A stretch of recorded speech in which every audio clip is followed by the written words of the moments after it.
So yesterday I went to a place called Charco El Hippie, which is a nature preserve out here on the outskirts of El Yunque National Rainforest in Puerto Rico.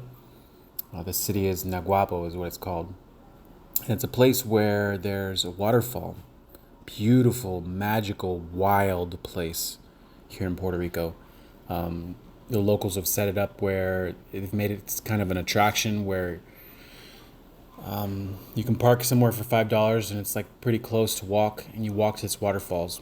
And where this waterfall is, there is, it's surrounded by rocks. You have to kind of climb down into this giant pool. And there's several pools where the waterfall drops down and goes to another pool, and you have to climb on these rocks. Anyway, I went yesterday with the intent to confront some more fears. We went with I went with my friends, and also Aaron, the spearfisherman chef, who I've been talking about how he's helped me to confront my fears. And they brought a third lung, which is like a hookah diving setup where the air is supplied from above and it's pumped down via these tubes, and you have a regulator just like a scuba diver would, but just the regulator on your mouth, and you can dive down. And so we showed up to this place, and they lugged this kind of heavy setup over all the rocks and down into the water. People thought we were like scientists because we were, had our diving gear on and this crazy setup. And so we dove this waterfall, and the water's pretty murky. The water's frigid. It's like 50 degrees maybe. How cold it is. If you've ever been on a waterfall, water's very cold. And so we're diving this area, and they found like a 15 plus inch shrimp down there. They found two Apple Watches that were still working, just all kinds of things. But you can't really see down there very well. You have a flashlight, and that's barely what you could see. Maybe you have 2 to 3 feet of visibility. That's all you get. And so in doing that, I was confronting a fear of diving deep in waters you can't see. Water's freezing cold, but also the fact that you're climbing these rocks that are super slippery, and carrying all this gear, trying to figure it out. So it was quite a great experience. But the part that I'm really wanting to get into is when we stopped diving. We started kind of climbing around on the rocks. We went into this cave system underneath the waterfall.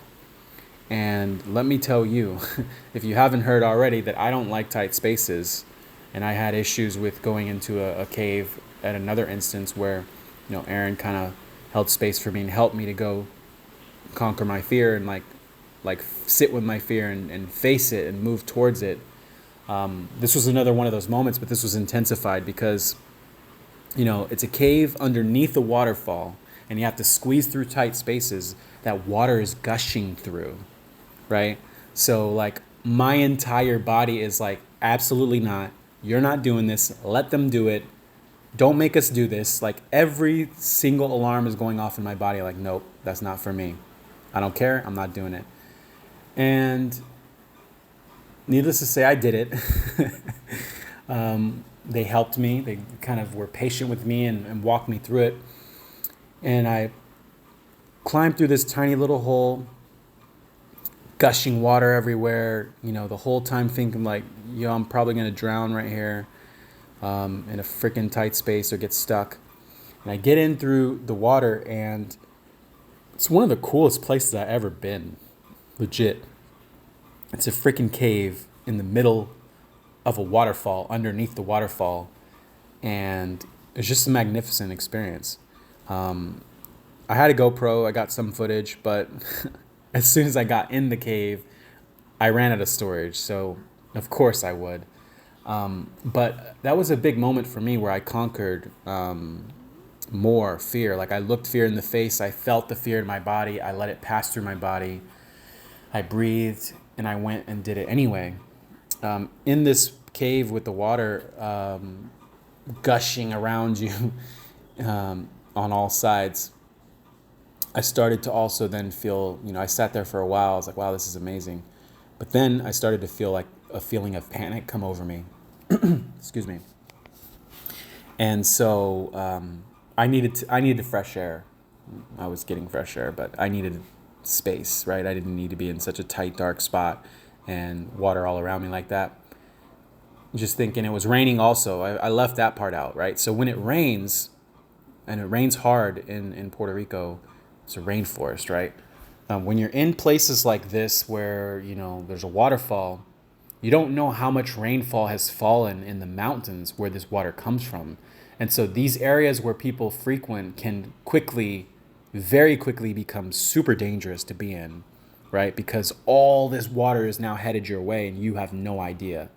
And so this was the thought also that was overtaking me, is like, it's raining outside. It's been a while since it's been raining and we're hiding in this cave and we don't even know whether or not there's water on the way, right? And in that situation, if you get caught in that situation, there's very little you can do, right? Because we're in a tiny little cave and there's tight spaces. And if there's a giant influx of water, you're pretty much going to go where the water takes you. And it's not probably going to work out for you very well. Anyway, so I'm having all these feelings and panic starts to set in, and I sit there for a minute. I'm like, okay, I'm going to go back out and get some fresh air. And so I'm climbing back through the hole a different way, because I had to go feet first on the way in, but I had to go head first on the way back. And that was worse, going head first into the water that's gushing down through these tight spaces and then through the other hole to get to the open area where the cave is. That was worse. That was scarier. But I did it, right? And the whole point of why I'm sharing this is that you can live with your fears. You can look at your fears. You can step towards your fears. And then it's perfectly okay to come and take a step back. It's like, at least you stretched yourself. At least you pushed your boundary. At least you went further than you thought you could. And that was the whole intention of this trip with Aaron, was like, I'm going to take you to places and push you further than you think you can go, especially with the diving. But really, I feel like the caving part of it was what really, really pushed me. The diving was freaky because you can't see and you're down there and it's weird to breathe underwater like that where you can't see. But that was really cool and fun. The cave was fucking scary. And so I got out there, I squeezed my way out, and I had fresh air, and I was like, wow, I did that. I was terrified, but I did it. And it's just giving me more confidence in myself. It's giving me more confidence that I can conquer the things in my life that I've been scared of, in other areas of my life that are unrelated to this. It also gives me a very deep appreciation of my life and of the people in my life and of the moments in my life. And so after that, we continued on, and we ended up finding Aaron's his wife, who was with their 6-year-old, his 6-year-old, and she had just had a near-death experience alone, and nobody knew about it. And so, long story short, she was, climbing these rocks, going down the waterfall with her son, and stopped her son and said, "Hey, I need you to sit here, and I need to go check if this is safe over here where we're going." Mind you, where we are at is very wild, and people have died here. Just a month ago or so, 2 people drowned in the same spot. The rocks are super slippery. The water is strong. It's very easy to get hurt here. You have to be so careful. You have to know what you're doing and not do things alone. Granted, even if something happens, there's no phone service. So you're going to have to somebody's going to have to come crawl the rocks to come get you and hike you up this mountain. It's not a good place to get hurt. Okay. So anyway, what happened to her was she went to check out if something was safe, and from my understanding, she got sucked over the side of the waterfall and got sucked underwater and held underwater, like 6 feet underwater. As she fell, she busted her ribs and gashed them on some rocks pretty hard. She didn't wound herself, like cut into the skin, but layer of skin came off. And I don't know how bad the impact was, but from the look of it and, what she was describing, it wasn't good. And so she got dragged underwater. She got held underwater, 6 feet underwater. And just by the time she came to, she was over 100 feet away from where she was, looking for her son, like trying to find him, but hurt, And it's something like that will take your life. And so she was such a trooper and climbed the rocks and made it back. And it was about this time that Aaron, who was kind of like leading the path forward, had found her. And so when we found her, she had this giant gash on her side, and she had this like look on her face where she's like, wow, I'm here, And it was kind of oblivious and almost in shock. I think that the realization that could have been the end of her life very easily will hit her later. But in that moment, as I'm hearing this story and understanding what's going on and knowing where we are, I was just like, wow, life is precious, right? And we're out here doing things, pushing the boundaries, and I'm leaning into my fears, which in many ways puts my life in danger. And I'm not doing it to be reckless. I'm not doing it to be, to seek the thrill. I'm doing it to challenge my own fears, because fear has held me back in my life. Fear is what holds me back in every area of my life. And I'm addressing these fears because there's one thing to be scared of something that can't kill you. It's another thing to be scared of something that can kill you.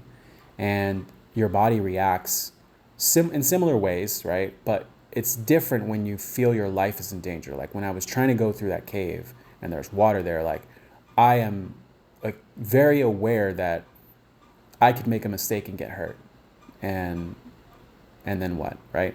But having that experience with his wife, coming back like that, and knowing that nobody was there, nobody would have been there to help her, nobody was there with her. It was her and her son, and the rest of us were kind of further back, far enough back to where we couldn't, get to her.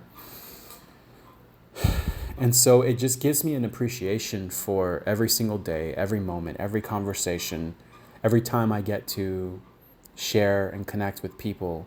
I don't take it for granted. I don't believe anymore that I'm going to get another chance. And so it's making me more present to love in the moment, right? And I don't mean just love like, you love your child or your spouse or whatever. I mean like living love with anybody and everyone.